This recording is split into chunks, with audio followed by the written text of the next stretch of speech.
I went bankrupt, and my husband left me. I sold my plasma for $40, then found out it was worth millions. My name is Angela, and I am 34 years old. There are moments in life when you believe everything has ended, when your bank account shows negative numbers, when the man you trusted walks out the door with another woman, and when you find yourself sitting in a plasma donation center with an empty stomach and an emptier heart. $40. That was all I thought I was worth. But life has a way of surprising us when we least expect it. Before we begin this journey together, let me know where you are watching from in the comments below. If stories about rising from rock bottom inspire you, please hit that like button and subscribe to this channel. What I am about to share will show you that sometimes the most valuable thing you possess is running through your very veins. I still remember the exact moment I first saw Derek. It was a chilly October afternoon in Columbus, Ohio, and I was 24 years old, fresh out of college with my accounting degree, attending a financial planning seminar at the downtown convention center. The room was packed with professionals in suits, but my eyes kept drifting to this tall man with dark hair and confident posture standing near the coffee station. He caught me looking and smiled. That smile, I would later learn, was his greatest weapon. Derek walked over and introduced himself as an investment consultant. His voice was warm, his handshake firm, and when he asked if I wanted to grab dinner after the seminar, I said yes without hesitation. That dinner turned into another date, then another, and before I knew it, we were spending every weekend together. He was charming, ambitious, and he made me feel like the most special woman in the world. We dated for 2 years, and during that time I fell completely in love with him. Derek had this way of making everything seem possible. He talked about our future with such certainty, painting pictures of the life we would build together. When he proposed on a snowy Christmas Eve in front of my parents' house in Dayton, I cried tears of pure joy. I thought I had found my forever person. Our wedding was small but beautiful. We held it at the little white church where my grandmother had married my grandfather 50 years before. My mother cried as she watched me walk down the aisle in my simple lace dress. Derek stood at the altar looking handsome in his navy suit, and when he said his vows, his voice cracked with emotion. I believed every word he spoke that day. I believed we would love each other through sickness and health, through richer and poorer. How wrong I was about one of those. The first 2 years of marriage were happy. We lived in a modest apartment in Cincinnati, both working hard at our respective jobs. Derek was doing well at his investment firm, and I had secured a position as a junior accountant at a mid-sized company. We would come home tired but content, cooking dinner together and dreaming about our future. Then came the idea that would change everything. Derek came home one evening with excitement blazing in his eyes. He sat me down at our small kitchen table and presented his vision. He wanted us to start our own financial consulting firm. He would handle the clients and investments, while I managed the books and finances. We would be partners in business and in life. I was hesitant at first. Starting a business was risky, and we had only recently begun to build our savings. But Derek was persuasive. He showed me projections, market analyses, and potential client lists. He made it sound foolproof. And truthfully, I wanted to believe in his dream because I believed in him. So I took $45,000 from my personal savings account. This was money I had been putting aside since my first job at 16, money I had planned to use for emergencies, or perhaps a down payment on a house someday. I handed it all over to fund our dream. Derek put in his own savings too, though looking back now, I realize I never actually verified how much that was. We named our company Sterling Financial Advisors and set up office in a small suite in downtown Cincinnati. The early days were exhausting. I would work my regular accounting job during the day, then spend evenings and weekends at our new office setting up systems, organizing files, and managing the books. Derek focused on networking and bringing in clients. Those first months were lean. We survived on ramen noodles and determination. I remember nights when I would fall asleep at my desk, too tired to drive home. Derek would find me there in the morning covered with a blanket he had draped over me. Those small gestures made me love him even more. I thought we were building something beautiful together. Slowly, our client base grew. Derek had a natural talent for sales. He could walk into a room and leave with 3 new clients. People trusted him. They liked his confidence and his promises of strong returns. Within the first year, we had 50 clients and were finally turning a small profit. By our 4th year in business, Sterling Financial Advisors had grown beyond my wildest expectations. We had over 200 clients and were managing nearly $15 million in investments. Our annual revenue had reached $2 million. We moved into a larger office with a view of the city skyline. I hired 2 assistants to help me with the accounting work. With our success came material rewards. We bought a beautiful 4-bedroom house in one of the nicest suburbs of Cincinnati. It had a wraparound porch, a 2-car garage, and a backyard big enough for the children we planned to have. I spent weekends planting rose bushes along the white picket fence, imagining our future kids playing in that yard. Life felt perfect. I would wake up each morning next to my husband, drive to work in my new car, and spend my days doing work that I believed mattered. Our clients trusted us with their life savings, their retirement funds, their dreams for the future. I took that responsibility seriously, making sure every penny was accounted for, every investment properly documented. Or so I thought. Looking back, I can identify the exact moment things began to shift. It was subtle at first, so subtle that I dismissed it as nothing. Derek started having evening meetings that ran late. He would text me at 8 or 9 saying a client needed extra attention, that he would be home in an hour or 2. I understood. Building relationships with clients required time and dedication.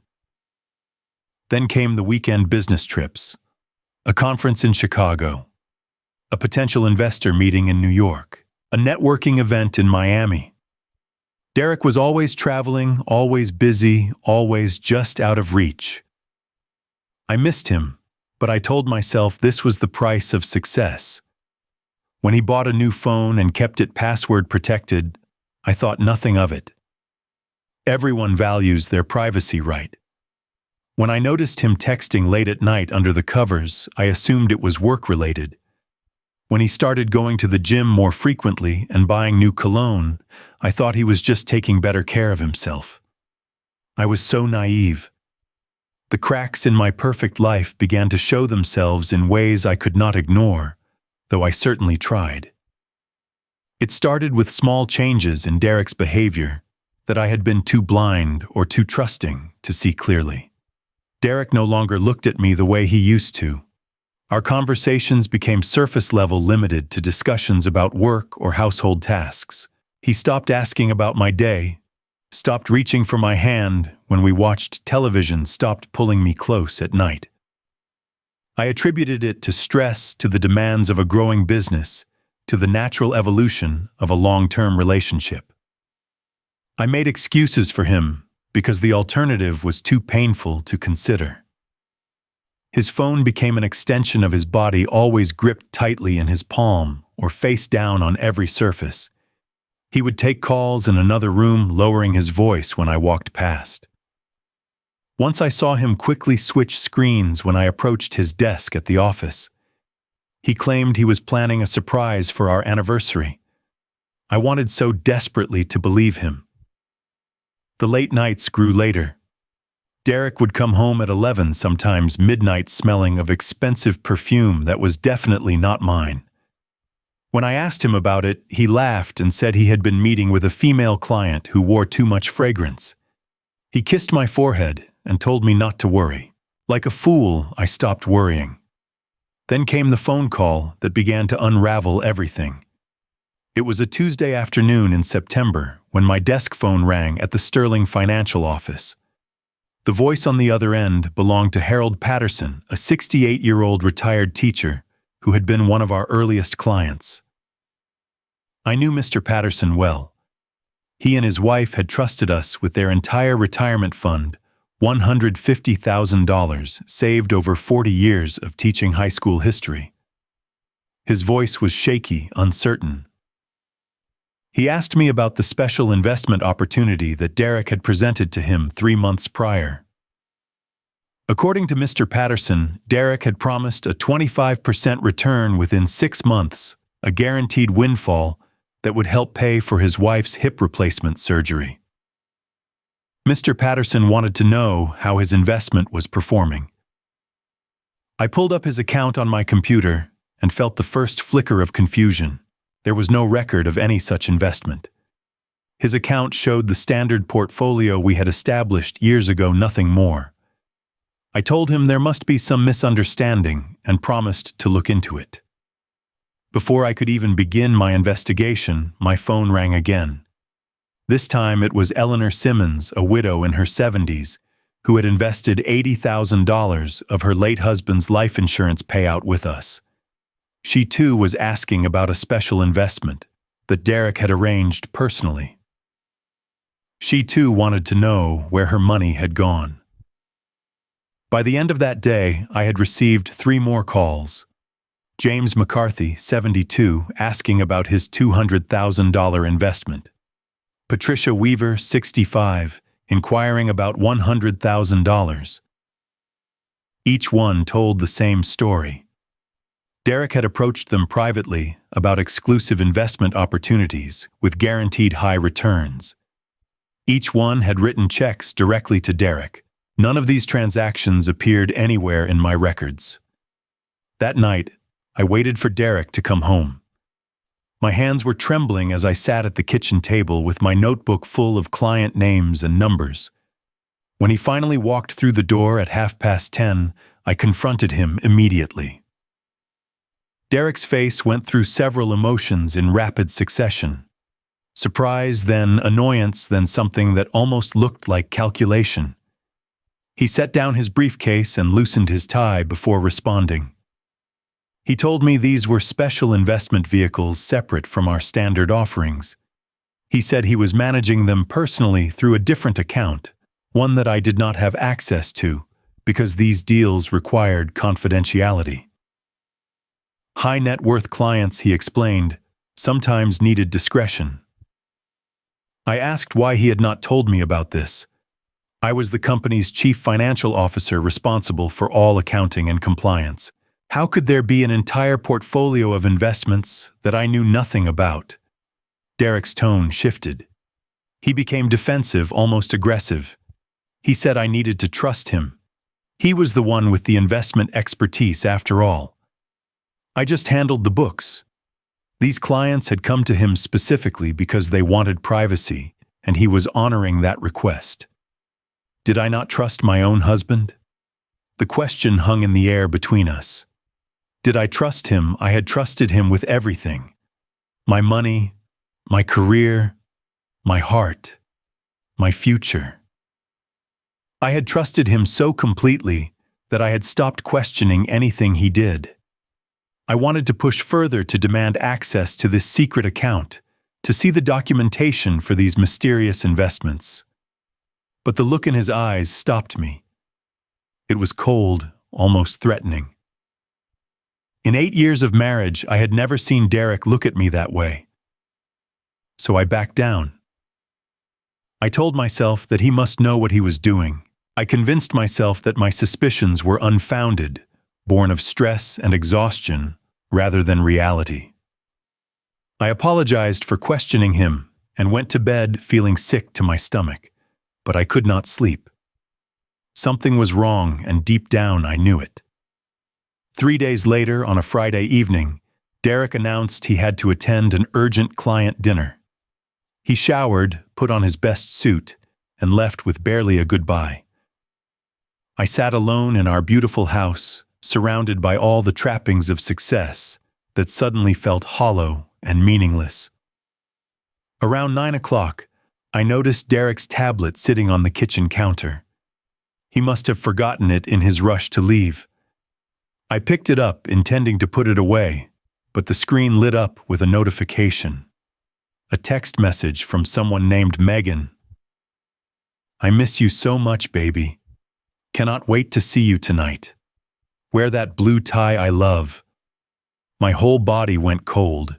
I stared at those words until they blurred, until I had to blink away the tears flooding my eyes. With shaking fingers, I scrolled through the message thread.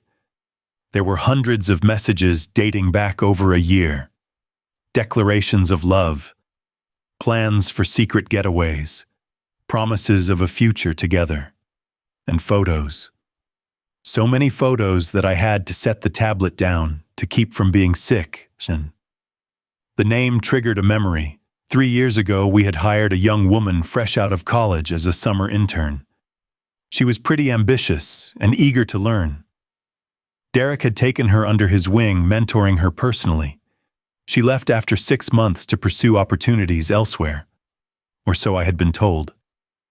I grabbed my laptop and searched for her on social media. What I found made my blood run cold. Megan Carter's profile was a showcase of luxury. Designer handbags that cost more than my first car. Vacations at 5-star resorts in places I had only dreamed of visiting. A new Mercedes convertible. Diamond jewelry that sparkled in every selfie. And travel photos from Las Vegas, Miami, the Bahamas, all dated within the past year. As I scrolled through her pictures, I recognized things. A silk scarf I had admired in Derek's closet that he claimed was a gift from a client. A watch that matched one I had seen in our credit card statements, supposedly a business expense. Restaurant receipts I had filed away without question. The money. All that missing money from our clients was not sitting in some secret investment account. It was wrapped around Megan Carter's neck. It was parked in her garage. It was funding a lifestyle built on lies and theft. I spent that entire weekend gathering evidence. I accessed our company financial records and traced every discrepancy I could find. I found shell companies' offshore transfers, fake invoices. The trail was damning and undeniable.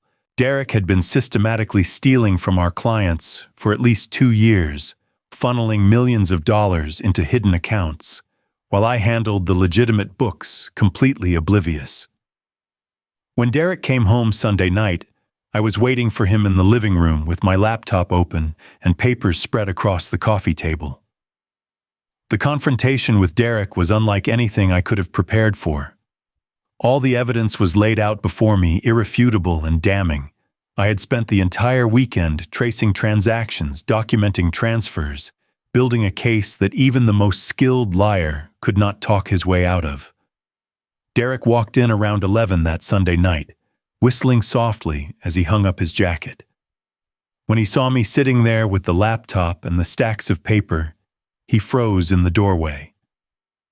For a moment, neither of us spoke. The silence stretched between us like a chasm. I started calmly, though my heart was racing so fast I thought it might burst.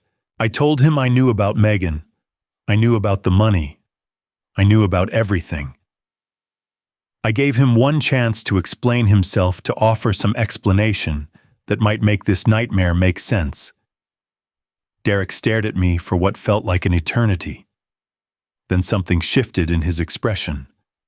The mask he had worn for so many years simply fell away, revealing a stranger I had never truly known. He walked to the bar cart, poured himself a whiskey, and sat down across from me. What followed was a confession delivered with chilling indifference. Yes, he had been seeing Megan for almost 3 years now. Yes, he had been taking money from clients, but he was not apologizing. He was done pretending. He told me he had fallen out of love with me years ago, around the time our business started succeeding. He found me boring, predictable too, focused on rules and regulations.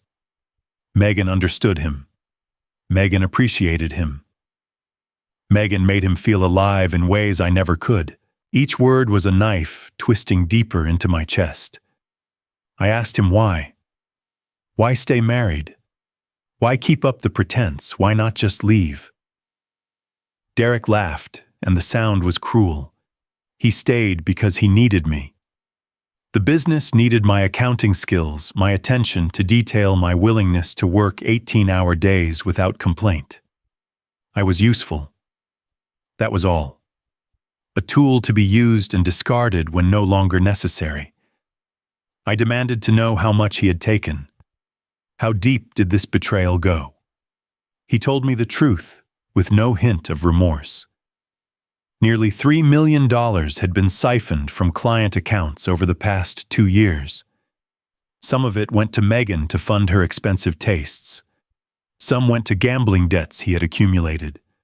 Some sat in offshore accounts that I would never be able to access. And here was the worst part.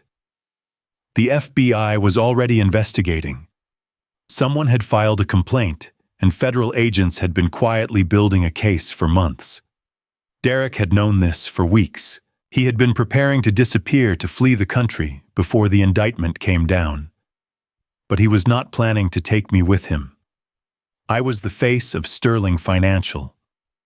My name was on every document, every tax return, every compliance filing. When the authorities came looking for someone to blame, they would find me sitting in the wreckage while Derek sipped cocktails on some beach with no extradition treaty. I could not breathe. The room was spinning around me. Everything I had built, everything I had believed in, was crumbling to dust. Derek stood up and began moving around the house, collecting items I now realized he had already packed. Passport, cash, important documents. He was leaving that very night. I asked him how he could do this to me, how he could destroy my life without a second thought, how he could leave me to face the consequences of his crimes. He paused at the door and looked at me one last time. His expression held no love, no regret, no trace of the man I thought I had married. Take care of yourself, Angela. I have already transferred everything of value. You are on your own now. And just like that, he was gone. I sat alone in that empty house until the sun came up. I did not cry. I was too shocked for tears. My mind kept replaying every moment of our marriage, searching for signs I had missed, warnings I had ignored. They were all there, hidden in plain sight. I had simply refused to see them. The following weeks were a descent into nightmare. The FBI came with questions I could not answer. Lawyers explained that while I was unlikely to face criminal charges due to lack of evidence of my involvement, the civil liability was staggering. Clients who had lost their life savings were filing lawsuits. The company's insurance was nowhere near enough to cover the losses. I liquidated everything I could. The house, the cars, the furniture, my jewelry, including the engagement ring Derek had given me 10 years before. Every penny went toward legal fees and partial restitution to the clients who had trusted us. It was not enough. It would never be enough. 3 months after Derek disappeared, I stood before a bankruptcy judge and officially declared myself insolvent. Every asset I owned had been seized or sold. My credit was destroyed. My professional reputation was in tatters. News articles painted me as either a criminal or a fool, and I was not sure which was worse. The woman I saw in the mirror was unrecognizable. Gaunt, exhausted, aged a decade in mere months. I had lost everything except my freedom, and even that felt more like a prison. A prison of poverty, shame, and endless regret. The bankruptcy proceedings stripped away the last remnants of my former life. I signed papers that surrendered my beautiful home with its rose garden and white picket fence. I watched strangers load my furniture into moving trucks, I handed over the keys to my car and walked away on foot, carrying everything I still owned in 2 suitcases. My search for affordable housing led me to a part of Cincinnati I had never visited before. The neighborhood was rough, dotted with boarded-up buildings and littered streets, but it was all I could afford. The apartment I found was a studio on the 4th floor of a building with no elevator. $400 a month paid in cash because my credit was too damaged for any landlord to accept. The studio was barely big enough to hold a bed and a small table. The radiator clanked and groaned but produced little heat. The single window looked out onto a brick wall. Water stains decorated the ceiling like abstract art, and I could hear my neighbors arguing through walls thin as paper. I applied for job after job, sending out hundreds of resumes to any position I was even remotely qualified for. But my name had been in the newspapers. A quick internet search revealed my connection to the Sterling financial scandal. Hiring managers would smile politely during interviews, promise to call back, and then ghost me completely. Former friends stopped returning my messages. Colleagues I had known for years crossed the street when they saw me coming. Even my hairdresser of a decade suddenly became too busy to fit me into her schedule. I had become radioactive, someone to be avoided, lest my misfortune prove contagious. My family wanted to help. My parents still lived in their small house in Dayton, struggling on my father's pension and my mother's Social Security. When they offered to let me move back home, I almost said yes. But my mother's diabetes had worsened recently, and they were already drowning in medical bills. Adding myself to their burden was something I could not do. Instead, I found work where I could. Cleaning hotel rooms for $8 an hour. Washing dishes at a diner that paid cash under the table. Delivering newspapers before dawn. Any job that did not require a background check or references was fair game. I worked 16-hour days and still barely scraped by. There was one night in early November that I will never forget as long as I live. It was the lowest point, the moment when I came closest to giving up entirely. I had just finished a double shift at the diner, my hands raw from hot water and harsh detergent. When I got home to my freezing studio apartment, I discovered that the tiny amount of food I had in the refrigerator had spoiled during a power outage I had not known about. Half a carton of milk turned chunky and sour. A few eggs warm and probably dangerous. A package of lunch meat that smelled like death itself. I checked my purse. $3.47. Not enough for a decent meal. Not enough for anything. I sat down on the cold linoleum floor and let myself fall apart. The tears came hot and fast, pouring down my cheeks as I hugged my knees to my chest. I was hungry, so hungry, my stomach felt like it was eating itself. I was cold, shivering, despite the 2 sweaters I wore. I was alone, completely and utterly alone in a world that had chewed me up and spit me out. For one dark moment, I considered simply stopping, not fighting anymore, not trying to survive in a world that clearly did not want me. The thought was seductive in its simplicity. Just stop. Let go. End the pain. But then I thought of my mother. Her face appeared in my mind, worn and worried, but full of unconditional love. She had sacrificed so much to raise me, to give me opportunities she never had. She still called me every Sunday, pretending not to know how bad things had gotten, telling me she believed in me, that she knew I would find my way. How could I abandon her? How could I let her spend her final years grieving for a daughter who had given up? I took a deep breath and wiped my eyes. I would not give up. Not today. Maybe not ever. As I sat there trying to gather the strength to stand up, my eyes fell on a crumpled piece of paper I had stuffed in my purse weeks ago. I had taken it from a bulletin board at the laundromat, intending to throw it away. But for some reason, I had kept it. The paper was a flyer for BioLife Plasma Center downtown. Earn up to $50 for your first donation.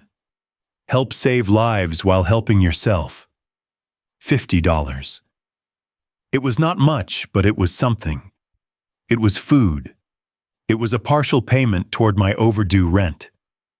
It was survival for another few days. The next morning, I bundled up in every warm piece of clothing I owned and walked 2 miles through the November cold to the plasma center. Each step was a battle against exhaustion and hunger, but I forced myself forward. I had to keep moving. Standing still meant death. The BioLife Center was a plain brick building wedged between a check-cashing store and a pawn shop. The waiting room was crowded with people who looked as desperate as I felt. Young mothers bouncing babies on their laps. Elderly men staring at nothing. College students with textbooks open on their knees. All of us there because we had no better options. I filled out the extensive paperwork answering questions about my health history, medications, and lifestyle. The questionnaire was thorough, almost invasive, but I understood the necessity. They needed to ensure the plasma they collected was safe for use. A nurse called my name and led me to a small room where she drew a vial of blood for testing. She was kind, with warm eyes and a gentle manner that made me feel almost human again. She explained that first-time donors had to wait for their blood work results before they could proceed with the actual donation. I sat in the waiting area watching the minutes tick by on a water-stained clock. Around me, other donors chatted quietly or dozed in the uncomfortable plastic chairs. I closed my eyes and tried not to think about how hungry I was, how tired, how utterly broken. When the nurse finally called me back, she had an odd expression on her face. She led me to the donation area where I lay down on a reclining chair and let a technician insert the needle into my arm. The machine hummed as it extracted my blood, separated out the plasma, and returned the red blood cells to my body. The process took about an hour. I stared at the ceiling and tried to imagine a life where I was not selling pieces of myself just to eat. It seemed impossibly far away, a fantasy belonging to someone else entirely. When it was over, I received my payment. Not $50 as advertised, but only $40. The technician explained that my iron levels were slightly low, which reduced the compensation. I took the cash anyway, grateful for even this small amount. I bought a loaf of bread, a jar of peanut butter, and a bunch of bananas. It was the best meal I had eaten in weeks. 1 week after my first plasma donation, my phone rang with an unfamiliar number. I almost did not answer. These days, unknown calls usually meant debt collectors or scammers, but something made me swipe to accept. The voice on the other end introduced herself as Dr. Rachel Thornton from BioLife Plasma Center. She asked if I could come in at my earliest convenience for a follow-up consultation. When I asked what this was about, she hesitated before saying she would explain everything when I arrived. My mind raced through worst-case scenarios during the bus ride downtown. Had they found something wrong with my blood? Was I sick? Did I have some disease I did not know about? Given the way my luck had been running, contracting a terminal illness seemed almost inevitable. The receptionist at BioLife was expecting me. She led me past the main donation area down a hallway I had not noticed before to a private office with Dr. Thornton's name on the door. Dr. Thornton was a woman in her 50s with silver-streaked hair and reading glasses perched on her nose. She gestured for me to sit in the chair across from her desk and studied me with an expression I could not quite read. First, she assured me that I was not sick. Nothing in my blood work indicated any health problems. In fact, quite the opposite. Then she began to explain something that sounded like science fiction. During the standard screening of my plasma, their lab had discovered something remarkable. My blood contained an extremely rare antibody, one that occurred in approximately 1 out of every 10 million people. This antibody had significant medical applications, specifically in the treatment of Guillain-Barré syndrome. She paused to let me absorb this information. I must have looked confused because she smiled and continued in simpler terms. Guillain-Barré syndrome, she explained, is a rare autoimmune disorder where the body's immune system attacks the nerves. It can cause paralysis, respiratory failure, and death. The antibody in my plasma could be used to create treatments that help patients recover from this devastating condition. I asked what this meant for me practically. Was I supposed to donate more often? Would I receive a bonus? Dr. Thornton laughed softly. She said this was much bigger than extra donations. Companies that manufactured treatments for Guillain-Barré paid substantial amounts for plasma containing this specific antibody. Substantial might even be an understatement. She slid a business card across the desk. It belonged to Dr. William Pearson, a researcher at Meridian Biosciences, one of the largest pharmaceutical companies in the country. Dr. Thornton had already contacted him about my case. He was very interested in meeting with me. I stared at the business card as if it might bite me. This had to be a mistake, a cruel joke. Someone with my recent history did not stumble into medical miracles. Dr. Thornton seemed to sense my disbelief. She reached across the desk and patted my hand gently. I have been working in this field for 23 years. I have never personally encountered a donor with this particular antibody profile. What you have, Angela, is genuinely priceless. Your plasma could help save hundreds, maybe thousands of lives. The words swirled around me without fully registering. I kept waiting for the catch, for the moment when she would reveal this was all a misunderstanding.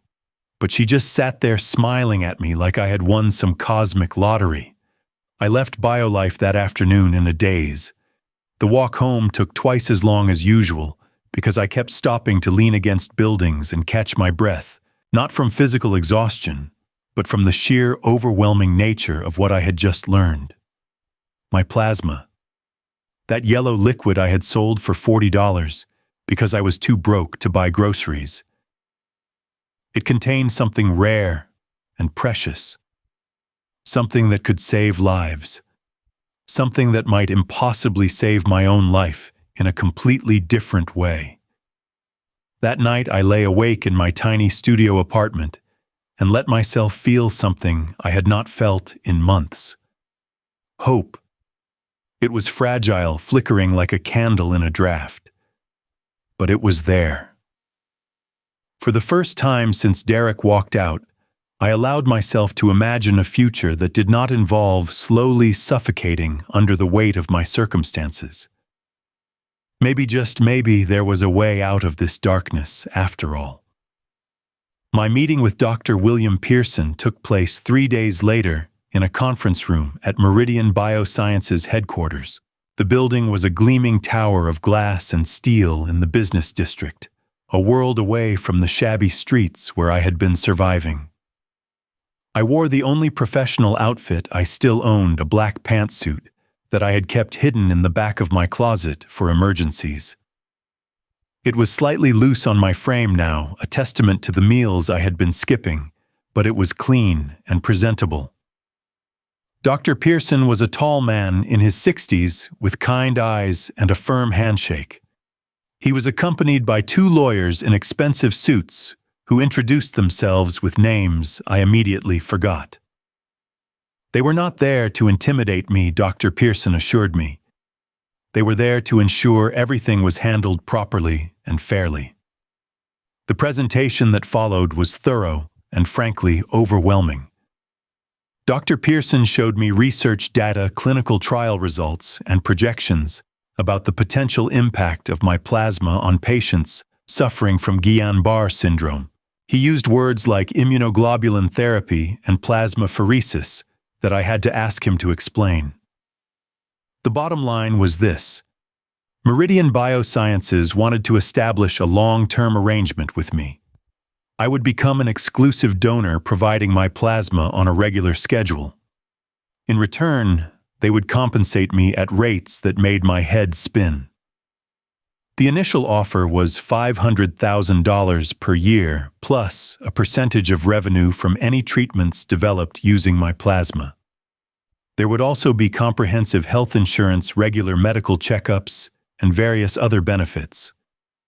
I must have sat there in stunned silence for a full minute.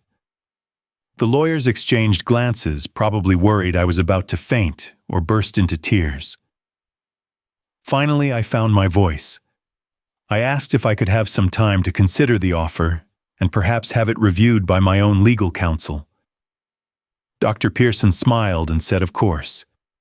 Take all the time you need." He understood this was a lot to process. I walked out of that meeting feeling like I was floating 3 feet above the ground. $500,000. More money than I had ever earned in a single year, more than I had ever expected to see again after losing everything. And all for something I would have given away for free, something that flowed through my veins without effort on my part. Dr. Thornton had given me a referral to a lawyer named Sandra Kim, who specialized in medical contracts and patient rights. She was a no-nonsense woman in her 40s, who had fought numerous battles against pharmaceutical companies on behalf of her clients. She agreed to take my case on contingency, meaning she would only be paid if I was paid. Sandra reviewed the contract from Meridian with a careful eye. She found several clauses that needed revision, including provisions that would have given the company too much control over my personal healthcare decisions. She also noted that the compensation, while generous, was actually below market rate for someone with my particular antibody profile. Over the next 2 weeks, Sandra negotiated on my behalf. The lawyers at Meridian pushed back on some points and conceded on others. Finally, we reached an agreement that Sandra was satisfied with. The final contract guaranteed me $750,000 for the first year, with annual increases based on inflation and treatment development milestones. I retained the right to approve how my plasma was used and to terminate the agreement if the company failed to meet certain ethical standards. A portion of any profits from treatments would flow back to me in perpetuity. I signed the contract on a Tuesday morning in early December. As I wrote my name on the final page, my hand was steady, but my heart was racing. This was real. This was actually happening. The first payment hit my bank account 2 days later. I stared at the number on my phone screen for so long that the device eventually went to sleep. Then I sat down on my creaky bed in my tiny apartment and cried. Not tears of sorrow this time, but tears of relief, of gratitude, of something that felt remarkably like joy. But I was not done yet. Having money again was wonderful, but money alone could not fix everything Derek had broken. There were still wounds that needed healing, debts that needed paying, and a former husband who needed to face justice. I started with the clients who had been defrauded, the ones whose retirements had been stolen, whose trust had been betrayed. I knew I had no legal obligation to compensate them. The bankruptcy had discharged my civil liability, but I had a moral obligation that weighed heavily on my conscience. I reached out to Harold Patterson first, the elderly teacher whose call had started my investigation all those months ago. His wife had been forced to delay her hip surgery because they could no longer afford it. I sent them a check that covered the cost of the surgery, and then some. When Mr. Patterson called to thank me, his voice breaking with emotion, I told him I was the one who should be grateful. He had given me the first clue that something was wrong. Without his call, I might never have discovered the truth. I contacted Eleanor Simmons, James McCarthy, Patricia Weaver, and the other victims of Derek's scheme. Some accepted my offers of partial restitution. Others refused, saying they knew I was not responsible and did not want to take my money. A few had moved on entirely and wanted no reminders of the ordeal. I respected all of their wishes. With the victim compensation handled to the best of my ability, I turned my attention to Derek himself. The FBI had been searching for him for months without success. He had vanished into thin air, presumably to some country, without extradition treaties, living off the money he had stolen. I hired a private investigator named Marcus Webb, a former FBI agent who specialized in tracking white-collar fugitives. Marcus had contacts all over the world and a reputation for finding people who did not want to be found. It took Marcus 3 months to trace Derek's movements. He had fled first to the Cayman Islands, then to Panama, and finally to a small town on the Pacific coast of Mexico. He was living there with Megan Carter, spending his stolen millions on a beachfront villa and a lifestyle of excess. I provided all of Marcus's findings to the FBI. Armed with this information, federal agents coordinated with Mexican authorities to arrange Derek's arrest. I was not there when it happened, but I saw the footage on the evening news. Derek in handcuffs being escorted into a federal courthouse, Megan in a separate vehicle looking stunned and frightened, her designer sunglasses crooked on her face. The trial took place the following spring. I was called as a witness for the prosecution, asked to testify about the structure of our business, my discovery of the fraud, and Derek's confession before he fled. Seeing him again was strange. He looked smaller, somehow diminished. The confidence that had first attracted me to him was gone, replaced by the hollow defiance of a man who knew he had lost. When our eyes met across the courtroom, I felt nothing. No anger, no sadness, no love. Just emptiness where strong emotions used to live. Derek was convicted on 12 counts of wire fraud, 3 counts of money laundering, and various other charges. The judge sentenced him to 12 years in federal prison. Megan, who had been charged as an accessory, received 3 years in a minimum security facility. I watched them lead Derek away in shackles. Part of me had expected to feel triumphant, vindicated. Instead, I just felt tired. Tired of thinking about him, talking about him, reliving the worst period of my life. I was ready to move on. With Derek behind bars and the legal matters settled, I focused on building a new life. The money from Meridian allowed me to move out of my studio apartment and into a modest but comfortable 2-bedroom place in a safe neighborhood. I brought my mother to live with me, finally able to provide her with the care she deserved. Her diabetes was now managed by the best doctors in the city, and the lines of worry that had creased her face for years began to soften. I started a foundation to support patients and families affected by Guillain-Barré syndrome. We provided financial assistance for medical bills, funded research into better treatments, and connected patients with resources and support groups. This work gave my suffering meaning. Every dollar I had lost, every tear I had cried, had led me to a place where I could make a real difference in people's lives. Through the foundation, I met dozens of patients whose lives had been changed by treatments derived from plasma like mine. One of them was a young woman named Sarah, who had been diagnosed with Guillain-Barré syndrome at 24 years old. She had spent 3 months paralyzed in a hospital bed before the immunoglobulin therapy helped her recover. Now she walked, talked, and lived a full life. Sarah and I became close friends.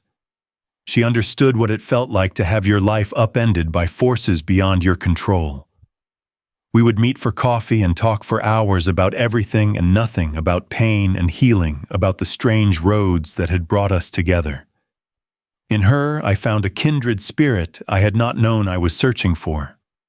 My relationship with my mother deepened in ways I had not expected. Living together allowed us to repair rifts that years of distance and distraction had created. She taught me her recipes, shared stories about my father, who had passed when I was in college, and reminded me daily that I was loved regardless of my circumstances. Her presence was a balm for wounds I had not realized were still open. Healing is not a straight line. That is something I learned in the months and years that followed my financial recovery.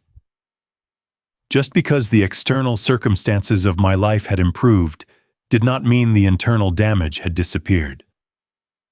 For a long time I had nightmares. I would wake at 3 in the morning drenched in sweat, heart pounding, convinced that Derek was standing at the foot of my bed. In these dreams, he was always laughing, always holding fistfuls of money that turned to ash when I tried to grab it. I found a therapist named Dr. Evelyn Brooks, who specialized in trauma and betrayal. Twice a week, I would sit in her warm, plant-filled office and unpack the tangled mess of emotions I had been carrying. We talked about trust, about shame, about the way I had lost myself in my marriage without even realizing it. Dr. Brooks helped me understand that my faith in Derek was not stupidity or weakness. It was love, and love makes us vulnerable. The fact that Derek exploited that vulnerability said everything about his character and nothing about mine. I had been a good wife, a faithful partner, a hard-working professional. None of his crimes were my fault. Slowly, the nightmares became less frequent. The knot of anxiety that lived in my chest began to loosen. I learned to forgive myself for the things I should have seen and did not for the warning signs I ignored for the years I spent with a man who never deserved me. Forgiving Derek was harder.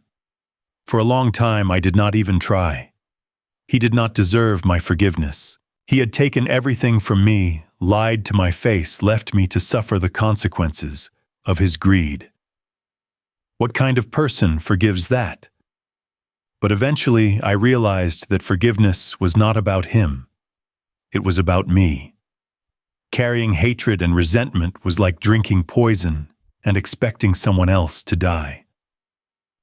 Every moment I spent wishing him ill was a moment I was not spending living my own life. So I let it go.